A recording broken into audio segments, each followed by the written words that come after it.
Au-delà des nuages, des vents qui grondent, sur terre, dans le ciel, le bout du monde, info qui tourne et qui résonne. Le Doc News capte chaque onde. Les nuages dansent le bas. Salut à toutes et à toutes, c'est le Doc News pour la news, j'espère que vous allez bien. Moi ça va super, on est parti pour une news qui date de quelques jours que j'ai fait un post short sur ma chaîne. Un violent incendie a ravagé un restaurant en face de la tour Montparnasse et fait 2 blessés. Je vous laisse avec la vidéo au passage, on va lire l'article, donc voilà. J'avais vu que sur le short que j'avais mis, ça parlait d'OQTF et j'en passe. On va voir si c'est dit ça, parce que vu les commentaires étaient un peu goldés dans mon espace commentaire, n'hésitez pas à vous abonner, à liker. Et voilà. Objectif d'essayer d'arriver aux 1500 d'ici Noël, donc ça va être encore un joli objectif, donc voilà.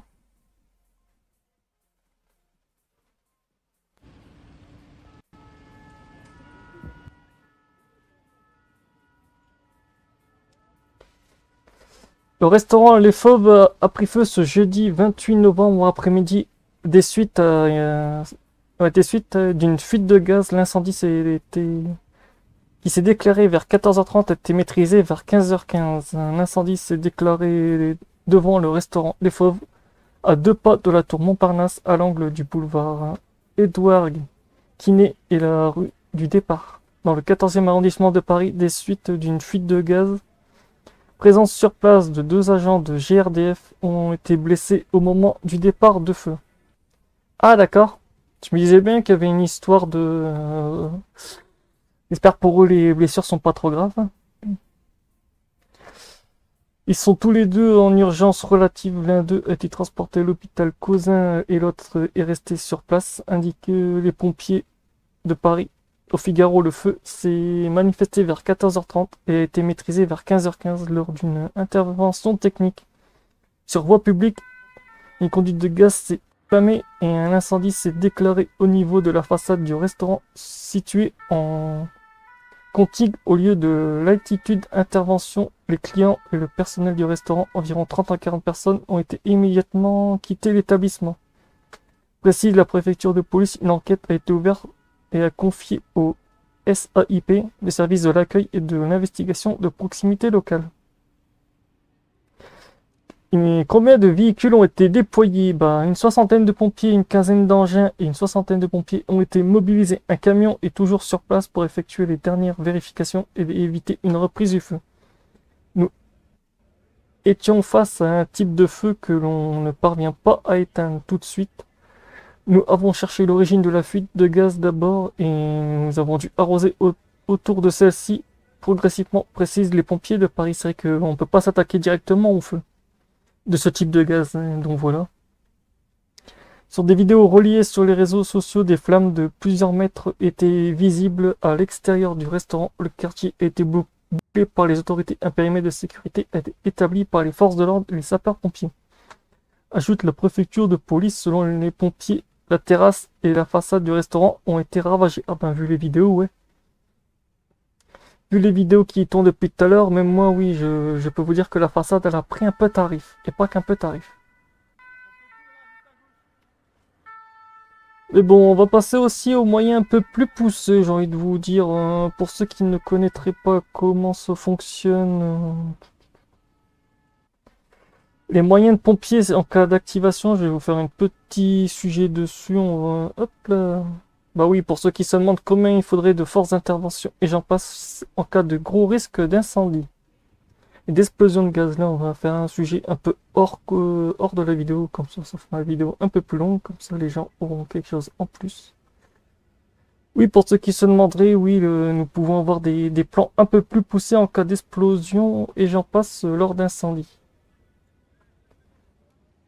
Donc voilà, attendez, je mets ça là, hop là.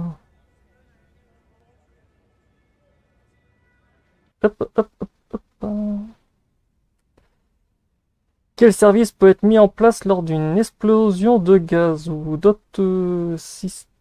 Ouais, lors d'explosion de gaz. Donc voilà, je mets ça ici. Je mets ça ici, ça on va couper. Je vais mettre ça, ça on va couper. Hop là. Ça, on va couper. Hop là. Pour ceux qui se demanderaient, on va détailler un peu qu'est-ce qui se passe lors d'une explosion de gaz. Pour faire une vidéo un peu plus longue. Sur ce tableau, vous voyez, j'ai demandé à notre ami ChatGPT de nous faire un truc sur les équipements demandés en cas d'explosion de gaz. En gros, le premier, les pompiers du C10, service d'urgence, et en gros, c'est le dispatch aussi. On lui signale un incendie pour fuite de gaz. Moyens humains, équipe incendie, équipe spécialiste CRI, secouriste VSAV. Moyens matériels, fourgon citerne FPT ou CCF. Fourgon pompe-tonne ou camion citerne feu. Détecteur de gaz, ventilation, matériel de désincarcération au cas où, échelle. Mission principale, extinction des incendies, secours aux victimes, détection et contrôle des fuites, sécurisation des lieux.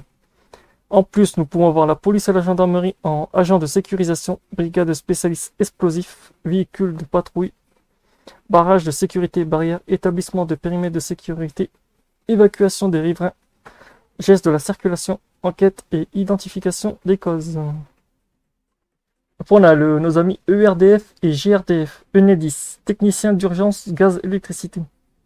Qu'est-ce qu'ils vont faire lors de cette mission? Détection de gaz, outils d'isolation, réseau, véhicules d'intervention, coupure d'alimentation gaz et électricité, diagnostic des réseaux, collaboration avec les pompiers pour prévenir de nouveaux risques. Après, on peut avoir le SAMU, médecin urgentiste, infirmière secouriste, ambulance, SAMU, VSAV, matériel médical d'urgence. Et leur mission, ça sera quoi? Prise en charge des blessés graves, triage des victimes, assistance psychologique. Après, on a autorité locale, personnel administratif et coordination. Matériel de communication, plan d'urgence PCS ou ORSEC. Activation du plan communal de sauvegarde, gestion des abris pour les évacuations. Information de population.